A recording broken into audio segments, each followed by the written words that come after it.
जय गुरुदेव भगवान की जय। ओम परमात्मे नमः। गुरु ब्रह्मा गुरु विष्णु गुरुदेवो महेश्वर गुरु साक्षात परम ब्रह्मा तस्मै श्री गुरुवे नमः। जय गुरुदेव भगवान की जय। 26वां श्लोक, तृतीय अध्याय। ज्ञानी पुरुषों को चाहिए कि कर्म में आसक्ति वाले अज्ञानियों की बुद्धि में भ्रम न पैदा करे, अर्थात स्वरूप महापुरुष ध्यान दे कि उनके किसी आचरण से पीछे वाले के मन में कर्म के प्रति अश्रद्धा न उत्पन्न हो जाए। परम तत्व से युक्त महापुरुष को भी चाहिए कि स्वयं भली प्रकार नियत कर्म करता हुआ उसे करावे। यही कारण था कि पूज्य महाराज जी वृद्धावस्था में रात को 2 बजे ही उठकर बैठ जाए, खांसने लगे, 3 बजे बोलने लगे, उठो मिट्टी के पुतलों सब उठकर चिंतन में लग जाओ, स्वयं थोड़ा लेट जाए, कुछ देर बाद फिर उठकर बैठ जाए, कहे तुम लोग सोचते होगो कि महाराज जी सो रहे हैं, किंतु मैं सोता नहीं हूँ, श्वास में लगा हुआ हूँ। वृद्धावस्था है, वृद्धावस्था का शरीर है, बैठने में कष्ट होता है, इसी से मैं पड़ा रहता हूँ। लेकिन तुम्हें भी धीरे और सीधे बैठकर चिंतन में लगना है, जब तक तेल धारा के सदृश श्वास की डोर न लग जाए, कर्म न टूटे, अन संकल्प बीच में सब व्यवधान उत्पन्न न कर सके, तब तक सतत लगे रहना साधक का धर्म है। मेरी श्वास तो बांस की तरह स्थिर खड़ी है।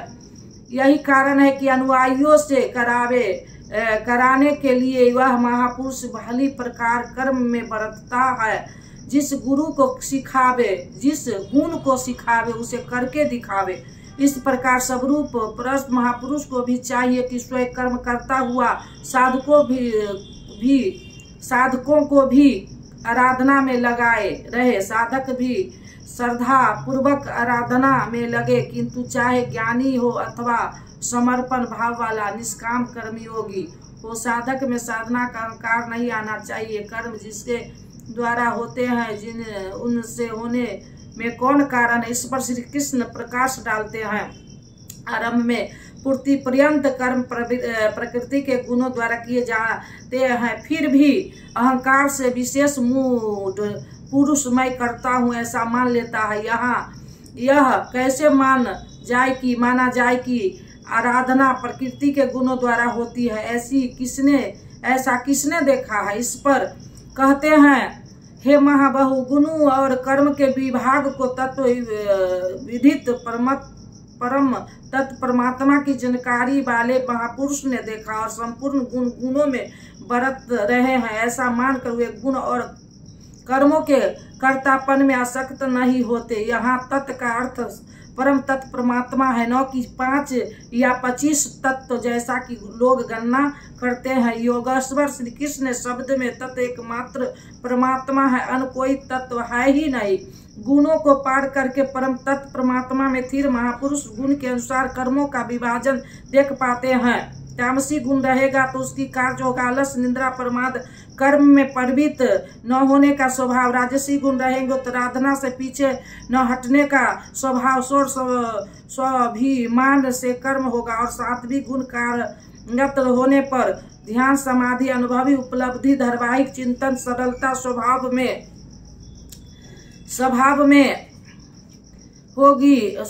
होगी। गुण परिवर्तनशील है, प्रत्यक्षदर्शी ज्ञानी ही देख पाता है कि गुण के अनुरूप कर्म का उत्कर्ष अपकर्ष होता है। गुण अपना कार्य कर लेता है, अर्थात गुणों में बढ़ते हैं, ऐसा समझकर वह प्रत्यक्ष दृष्टा के कर्म में आसक्त नहीं होता। किंतु जिन्होंने गुण का पार नहीं पाया, जो अभी रास्ते में है, उन्हें कर्म में आसक्त रहना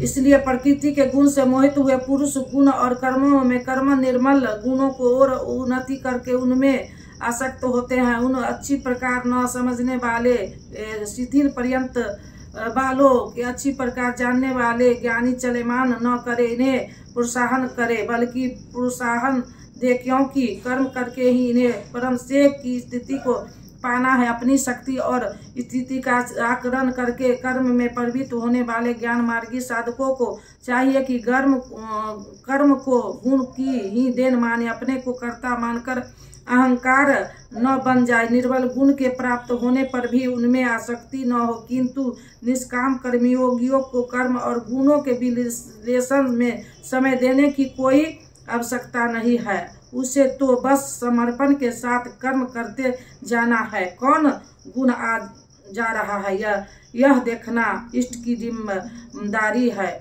हो जाती है। गुण का परिवर्तन कर्म पर उत्थान वह इष्ट की देन मानता है और कर्म होने को भी इन्हीं की देन मानता है। अतः कर्तापन का अहंकार या गुण में आसक्ति होने पर समस्या उसके लिए नहीं रहती, जबकि अनवरत लगा ही है इस पर और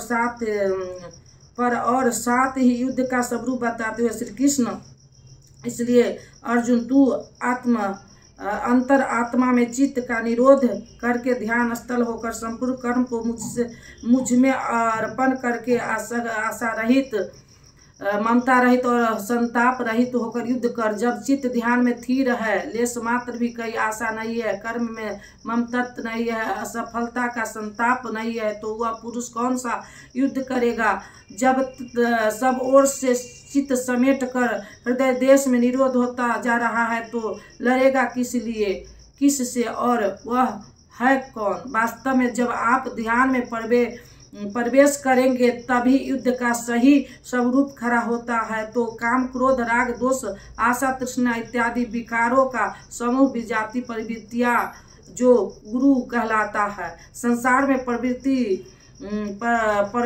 देती ही रहती है, बाधा के रूप में भयंकर आक्रमण करती है। बस इतना पार पाना ही युद्ध है। इनको मिटाते हुए अंतर आत्मा में सिमटते जाना, ध्यान स्तर होते जाना ही अर्थात युद्ध है। इस पर पुनः बल देते हैं।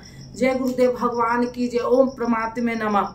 अब दे दो गीता ज्ञान मिटे अज्ञान, गुरु जी हमारे हम आए शरण तुम्हारे। बालकपन खेलन में खोया, जवन निंद्रा में तू सोया, भय वृदित हो गई जर जर कात हमारे, हम आए शरण तुम्हारे। भय वृदित हो गई जर जर कात हमारे, हम आए शरण तुम्हारे।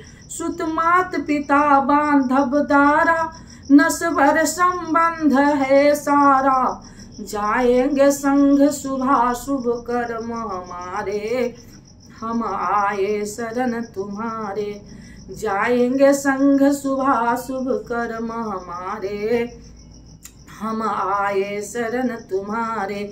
गुरु कर में जग की माया में सुख पाता था इस काया में, ज्योतिष ज्योति जगाओ गुरु जी हमारे, हम आए शरण तुम्हारे। सेवक पर स्वामी दया करो, भय बंधन आप हरो, कर्मों के दोष न देखो आप हमारे, हम आए शरण तुम्हारे। गुरु चरणों में अर्जी है, आगे प्रभु आपकी मर्जी है, गुरु कृपा मिले तो जागे भाग हमारे, हम आए शरण तुम्हारे। बोलो श्री राम जय जय राम, बोलो श्री राम जय जय राम। मंगल भवना मंगल हारी, द्रवुष दशरथ अजर बिहारी, जो तुम जानऊ अंतर्यामी, प्रभु मोर मनोरथ स्वामी। अब प्रभु कृपा करो यही भांति, सब तज भजन करब दिन राति। बोलो श्री राम जय जय राम। सकल विघ्न व्यापहि नहीं ते ही, राम सो कृपा बिलो कई जे। प्रवेश नगर कीजे सब काजा, हृदय राख कौशलपुर राज। गरल सुधारी पुकर मिताय, गौपद सिंधु अनल शीतलाई। नीलाम श्यामल कोमलंगम सीता,